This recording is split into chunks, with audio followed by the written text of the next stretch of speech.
Hello, fellow news! I'm News. Let's look at some news about the news. So it's 2020, which means that Minions: The Rise of Gru is coming to theaters. Also the presidential election, which may determine the overall course of human history. Love those Minions, though. They're so expressive, with such a limited vocabulary. I'm told. I haven't seen any of them. Anyway, when it comes to discussing the 2020 election, one must first discuss the Democratic nominees who are setting out to challenge Trump. You got your Biden, you got Pete Buttigieg, Elizabeth Warren, Andrew Yang, Amy Klobuchar, Tom Steyer, of course, Michael Bloomberg, Klobuchar, I think I mentioned, Michael Bennett, and Tulsi Gabbard, Deval Patrick, Beto O'Rourke dropped out. Is that? Yeah!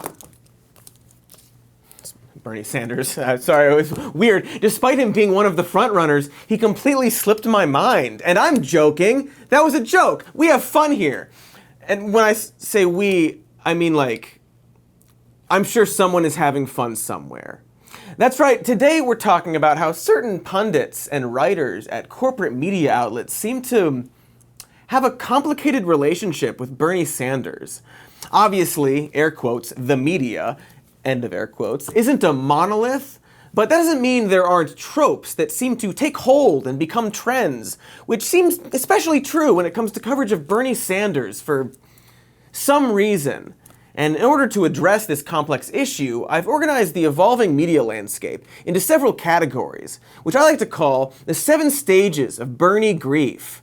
I'm going to explain each one of these rhetorical techniques, and you bet I've got some fun examples. But first, and in case you're worried I'm only using anecdotal cherry-picked evidence, I want to talk about an analysis that compared the amount and quality of coverage that candidates got on MSNBC, the quote-unquote progressive news outlet.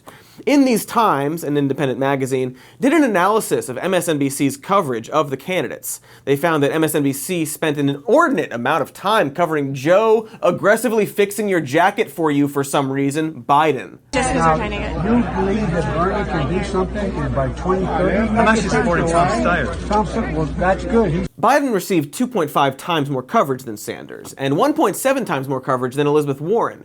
And Bernie Sanders was the least likely to be mentioned positively, with only about 13% of his mentions being positive, and the most likely to be mentioned negatively, with 20% of the reporting being framed unfavorably, and the rest being neutral. Now, this is just an analysis of MSNBC, which is supposed to be the progressive news outlet. In 2016, though, from Sunday, March 6th to Monday, March 7th, the Washington Post ran 16 negative stories about Bernie in 16 hours.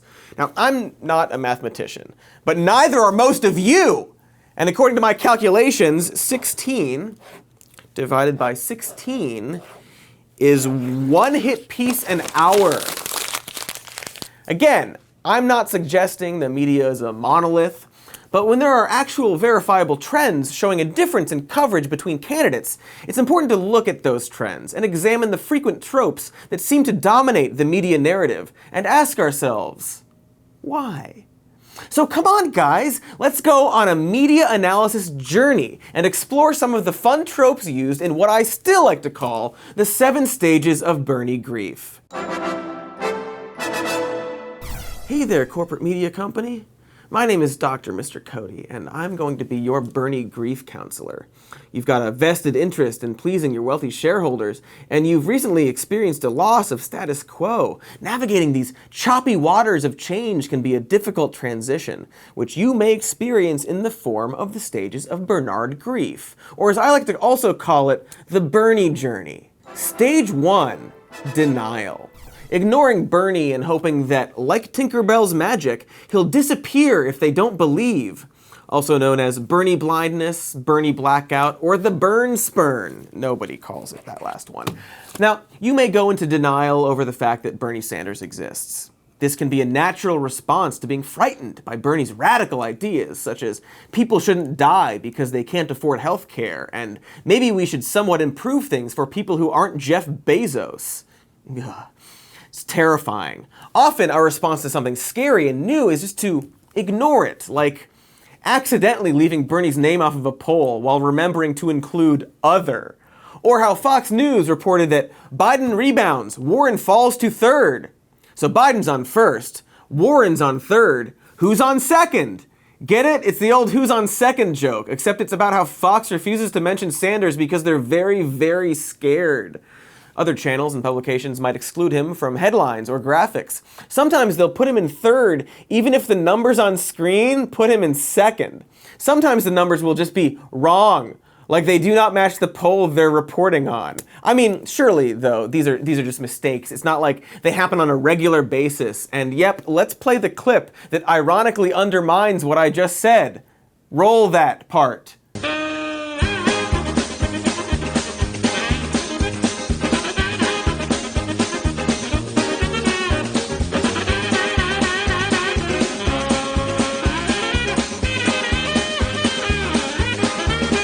Anyway, stage 2, claim he's unelectable. So first, the corporate media tried to pretend that they and their audience, who they think is stupid, don't understand object impermanence, and if you can't see Bernie, he doesn't exist. Well, that didn't exactly work. So, all right, Bernie exists. He's not just a story your parents tell you to try to get you to clean your room so the Bernie man won't come and make you share your toys with other kids. And people seem to like him, so we need to talk about him. Sure, but he's unelectable. And you shouldn't vote for him because nobody will vote for him. A line of logic that you know it's curved and the ends meet. Like a circle is what the logic is like. But it's worth asking, you know? I mean, is he electable? Maybe he's not electable. I'm like, what? What if you and a bunch of people accidentally vote for someone who's unelectable? Now, you might be asking, what does electability even mean? Well, obviously, electability means your ability to be elected, which we can measure by whether you get elected to the position we're electing someone to. So if someone's electable, they've been elected in the future, in theory. But we can tell if someone's electable now by saying in the future they'll be elected, because we go, hey, that candidate looks like someone who could in the future get elected, right? Yeah. So okay. So how do you measure electability? Is it the number of people who donate to your campaign, or votes? You know, votes for the person. The next best thing is polls, right? Polls. Maybe we use polls. Polls show that Bernard is unelectable. I mean, Bernie seems pretty unelectable, right? So he must be tanking in the polls. Oh. Okay, well, what are polls anyway? Just a bunch of lines on paper. How do you even define a poll? I mean, this CNN poll back in January said that Joe Biden had a whopping 20% support, and Bernie Sanders behind him with only 20% support. Who's to say which 20% is better? Joe Biden, the guy who's electable because we said so, or this Bernard fellow who is unelectable with his measly 20%? But okay, all right, maybe Bernie was tied with Biden, but just barely. Here's CNN again, this time showing that Bernie has joined Biden atop the Democratic presidential pack, this time barely squeaking in a 27% tie with Biden's girthy 24%. Okay, wait. Okay, so CNN. So before, Biden was leading Bernie with his 20% versus Bernie's 20%. Now you suddenly care about margins of sampling errors when comparing Bernie's 27% to Biden's 24%. That's weird. I wonder why something like this would happen a lot. You know what? Never mind. All right. I almost got carried away there and got all irrationally emotional about statistical consistency and how the lack of it always seems to go against one specific person that threatens the corporate media and the status quo. But look, just because Bernie is ahead in the polls amongst his primary opponents and in matchups against Donald Trump doesn't make him electable. Even if we elect him to be our nominee, that still doesn't mean he's electable. In this article, the writer contends that we just don't know if Sanders is electable, given that he hasn't actually faced public scrutiny. The writer says the real Oppo dump hasn't happened yet. An Oppo dump not being how you have to go to the bathroom after eating at Joke Restaurant, but the dumping of opposition research. The writer, Paul Waldman, argues that Bernie simply hasn't been tested yet. Quote, in the scope of what we'll soon be seeing, that's a mere Oppo appetizer. He says, ironically, while offering us a full meal of said Oppo dumps by making the totally neutral meta pearl-clutching commentary that some people might imply that Sanders has a long history as not just as a man of the left, but a radical, one whose ideas are so outrageous that the general electorate could not possibly support him. I mean, it's not that Paul is saying that, you guys. It's just that Paul is saying that people might say that, and that might make Bernie unelectable. You know, if people said that.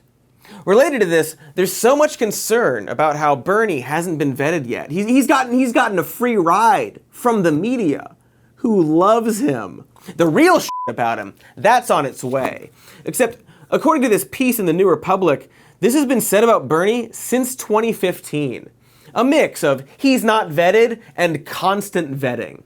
But beyond the idea that Bernie hasn't been tested, even though he's been in politics for decades and in the national eye for at least years, is that electability is a hard to define but definitely real thing, one that you, a voter, may not understand, but a smart news person can definitely tell you about.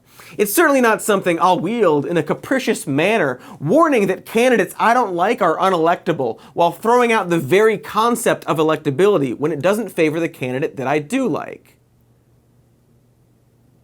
I would never do that. Oop. Yeah, there it is. Remember that Washington Post writer, Paul Waldman, we talked about 30 seconds ago, who was worrying about whether Bernie was electable? Well, that wasn't his opinion 5 months ago, when he warned people not to get caught up in the whole electability argument. After all, his apparently preferred candidate, Elizabeth Warren, who he says was generating the most passionate excitement, wasn't doing well in the polls. And he writes something that's actually pretty profound. What follows are a bunch of quotes from voters attesting to how much they love Warren, but worry that other people might not like her. And so we witness the vicious cycle of electability, one almost immune to facts and experience, in which both savvy journalists and ordinary voters convince themselves that general elections are won by candidates who don't turn off the mythical average voter, achieving that majority appeal that can be heard when the electorate cries as one, "He's okay, I guess. I mean, could be worse." Hey, Paul Waldman, that's actually a really good point. Could you tell that to my friend Paul Waldman 5 months from now, who's worried about Bernie's electability? Also, will you be my friend 5 months from now? Anyway, stage 3. Claim Bernie's popularity is bad. So, okay, electability is a made-up thing that people make up and use when they want to use it and don't when they don't, I guess. So Bernie's up in the polls, he's got a popular movement behind him. But what if that popularity is actually bad? No, it's not spooky? The lights need to be off for it to be spooky. Can we turn the lights off? We can't. All right. Anyway, so Bernie is a real person who exists, and he's up in the polls, I guess, but just because he's real and popular, that doesn't mean it's a good thing. In fact, do you know who else is popular? Donald Trump. Dana Milbank of the Washington Post, unbiased columnist and supporter of the 2008 Republican version of Michael Bloomberg, frets that Bernie Sanders is the Donald Trump of the left. Well, he claims that, they're both old white guys with crazy hair, New York accent, and flair for demagoguery, which I guess is true as long as you consider sort of naturally messy hair to be the same as hair that's been carefully hairsprayed together by a team of structural engineers, and you consider Bernie's idea that everyone deserves health care, free at point of service, to be the same kind of demagoguery as Trump calling Mexican immigrants rapists. Sure, yeah, they're exactly the same. you see. The writer also argues that Bernie and Trump are the same because Bernie is popular and gasp, so is Trump, saying, either way, the support for Sanders shows that the angry, unbending politics of Trumpism are bigger than Trump. Do we have a clip of the angry, unbending politics of Trumpism? Does well, take school. What?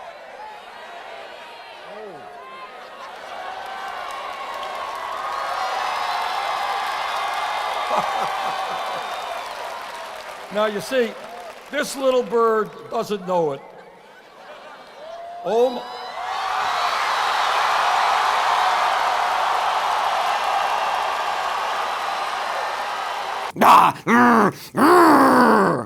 And hey, I mean, why stop the comparisons there? Bernie loved his mother, and you know who else loved his mother? Norman Bates, the spooky murderer from the old movie about the Psycho. Guess what? They both have hair. Comparing Bernie to Trump is sort of, in right now. Maybe he's Trumpian because of his popularity and because he loves his wife. I'm gonna just read this out loud about Bernie's, quote, almost Trumpian events across Iowa, where the crowd chants Bernie and swoons when he calls his wife of 32 years the love of my life. Wife of 32 years. Very Trumpian. Or maybe Bernie Sanders is like Donald Trump because he correctly pointed out that Biden supported cuts to Social Security. Maybe it's because he says huge. These, see, are the things that are bad about Donald Trump. Popular rallies taking place in a vacuum, apparently, about nothing in particular, apparently.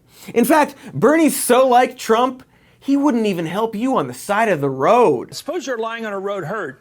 Maybe you've had something happen to you. You fainted, whatever happened. Which of the candidates would stop their car and get out and help you? Which of them? Ask yourself that question, and you got your candidate, I think.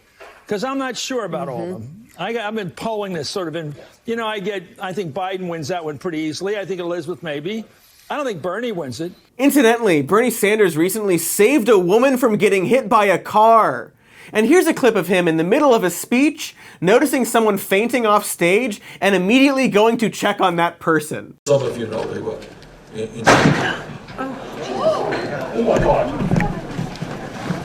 But anyway, stage 4, attack his ideas as dangerous. One might argue that the way you say huge is a superficial similarity, and what matters are ideas. And the fact is, Bernie's ideas and background and worldview seem like the polar opposite of Trump's, an antidote, if you will. Bernie grew up poor and became an activist for things like civil rights, and he campaigns on things like Medicare for all, taxing the extremely wealthy, being pro-immigrant, believing in climate change, and also doing something about it. And I'm pretty sure I alone can fix it is nothing like not me, us, and instead of being a far-right conservative, he's a left-wing democratic socialist. Wait a second!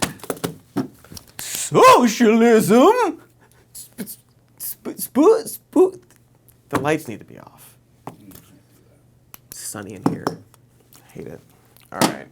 You see, since ignoring Bernie didn't work, ignoring his rise in the polls didn't work, claims about his electability being a problem despite his rise in the polls didn't work, and claims that his popularity is actually bad didn't make him less popular, maybe we should actually discuss his ideas and how those are terrifying and will destroy us all. Democrats court doom by backing Bernie Sanders. His ideas are toxic outside blue America, says the USA Today article I'm pointing to, saying Trump will rightly call Sanders socialist.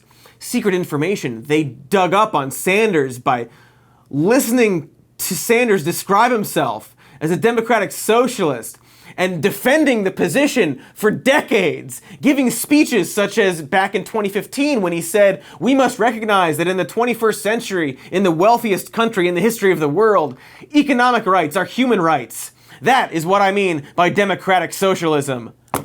Oh my God, he admitted it! And he's still very popular. Even outside blue America, like how he's in a statistical tie in polls with Trump in red Texas, which voted for Trump in 2016. And when he talks about his ideas at a Fox News town hall, they clap for them. Like, maybe, it turns out, maybe, people actually kind of like the whole people who aren't super wealthy should have a better life. Spooky democratic socialist lingo for focusing on the poor and struggling in order to lift everybody up. And apparently, a lot of people are like, yeah. Maybe they actually like the idea of Bernie taking on the establishment that clearly hates him. Maybe that's why this article about how there's no elite class trying to keep people down is in the New York Times, and its first citation is a dude from the American Enterprise Institute in an op-ed he wrote for Michael Bloomberg. Like, maybe Sanders is popular because people know better, and more they can sense these moderate freaks' desperation, and they appreciate someone who's been consistent and right and principled in his views about equality and peace and stuff. How Trumpian of him! Like how Trump got millions and millions of dollars worth of free coverage from all of these freaks. That's, like Bernie does. Like they talk about him all the time. All right, damn. All right, maybe Bernie's got us in a corner on this one. Unless, stage 5. Wait, you actually like those policies? Just kidding, he doesn't believe in them. That's right. Bernard Sanders, radical, scary socialist who wants to destroy capitalism with his scary revolution, is actually the worst capitalism of them all.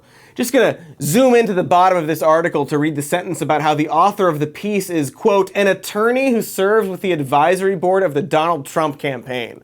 But anyway, this whole having been an activist fighting for civil rights for over 57 years and countless other publicly available videos, articles, and photos showing his consistent views, well, that's him being a career politician, according to unbiased, not career politician Hillary Clinton, his unbiased former political rival, whom he campaigned for in 2016 a lot, and didn't even say he was staying in the race because she could get assassinated at any moment. And hey, Bernie, actually, nobody likes him. Except birds, also people. Like, lots of them. In fact, you know what? Also, he's not even a Democrat. Even though he's on the Senate's website as a Democrat and also is the chair of outreach for Senate Democrats. But hey, maybe Bernie, despite all his civil rights and fighting for poor people, is actually best friends with Skeletor. Stage 6, frantically make shit up. That's right. Bernie Sanders, so-called civil rights activist who was arrested at a civil rights demonstration in 1963, which is well documented with police records and photographic evidence, well, he's actually best buds with racist George Wallace. Recently, very reliable and unbiased news website, The Washington Examiner, who has published such great hits as Black Lives Matter, published this article. Bernie Sanders praised segregationist George Wallace as sensitive in 1972. Now, that sounds untrue, because it is. But of course, the right-wing website Washington Examiner is like the Fox News of online publications. Who can blame them for running with a ridiculous smear? And oh, right, here goes progressive website The Daily Beast. But check out how The Daily Beast frames the story. Yikes being the subheader. Very cool journalism. Sanders said that while Wallace advocated for some outrageous approaches to our problems, he was sensitive to what people feel they need. What we need are more active politicians working for the people, Sanders added. Here, by mashing these quotes together, they make it sound like Bernie is saying that we need more politicians like George Wallace.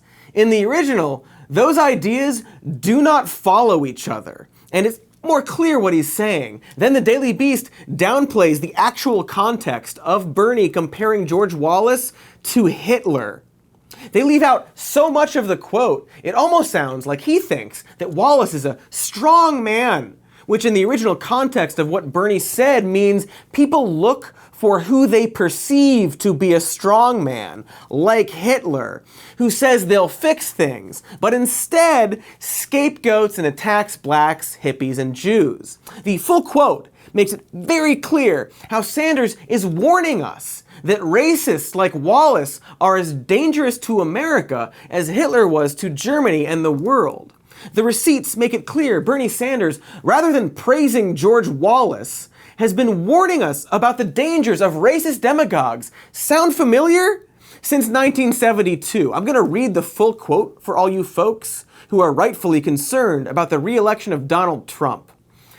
I came away from these Wallace interviews with two basic feelings. First, that democracy in America, in any sense of the word, just might not make it. My mind flashed to scenes of Germany in the late 1920s. Confusion, rebellion, frustration, economic instability, a wounded national pride, ineffectual political leadership, and the desire for a strong man who would do something, who would bring order out of the chaos. Could it happen here? With the inability of the national leadership to solve the real problems facing this country, could the blacks, long hairs, welfare chiselers, and political dissidents become the Jews and communists of the Nazi experience? Could it happen here? I see no reason why it couldn't. So, I don't know. Maybe it would be good to have an opponent to Trump who fully recognizes and understands what Trump is and is doing, and did so 50 years ago. It may be relevant, I don't know. Anyway, I guess the problem with making stuff up about things that have already happened is there's often, documented evidence disproving your lies. So these are easily provable lies. So I guess it's time to go to stage 7. Cycle back to stage 1. Try to ignore Bernie. Well, the Iowa caucus, one of the most pivotal moments in the primary, has happened, and there's no way Bernie actually did well. I mean, you know what? Maybe Iowa doesn't matter. I mean, have you ever actually been to Iowa? Do we even know if it exists? I mean, who even cares about stupid Iowa? Iowa's just one state. Why is it so important? I mean, I used to say Iowa was important, but that's before I really had time to stop and think about how unimportant Iowa is. No, nothing's changed between then and now. Why do you ask? In fact, did you know that with 62% of certain results from Iowa, Buttigieg is beating whoever, some guy who's probably not important. Clearly, according to these incomplete results, Pete is the winner.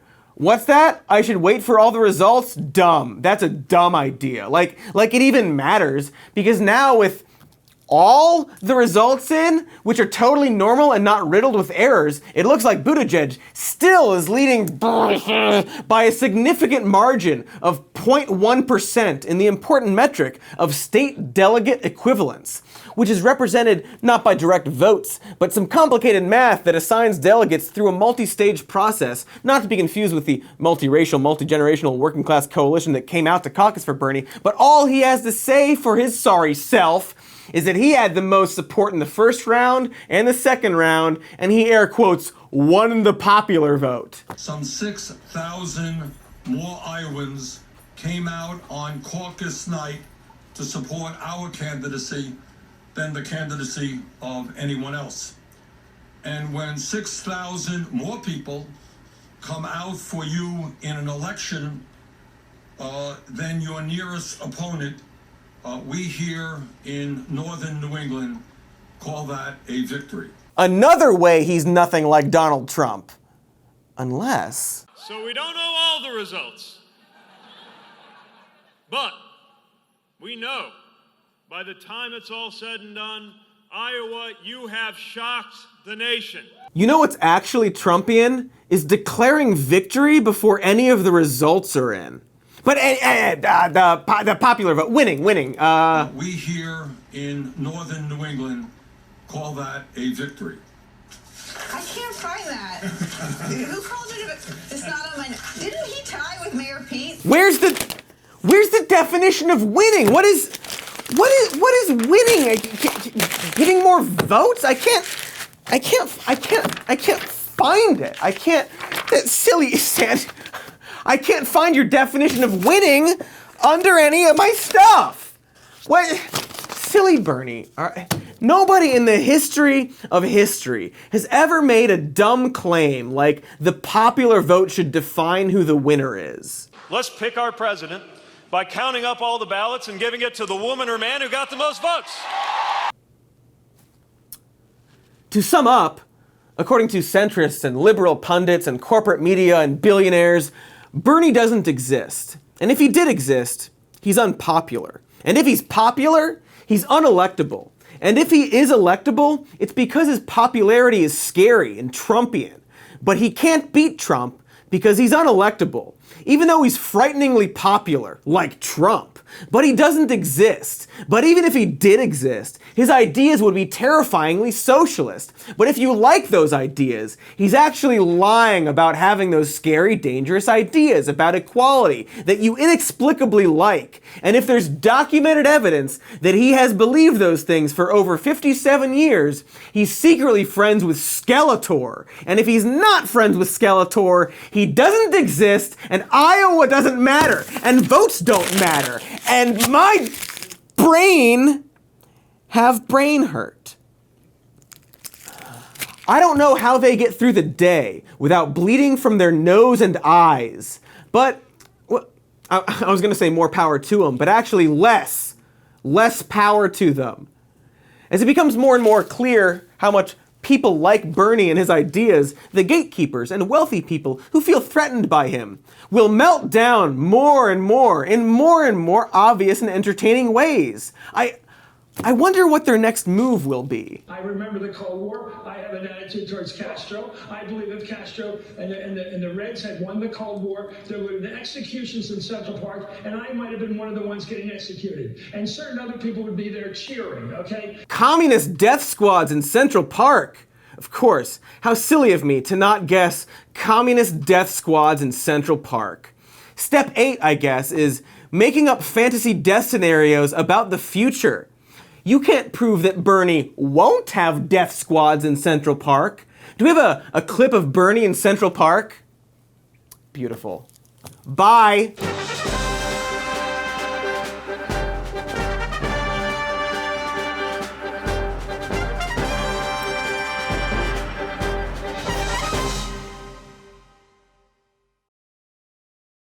Hi, thank you so much for watching that video. Please like and subscribe and do the YouTube stuff. We've got a patreon.com/some-more-news.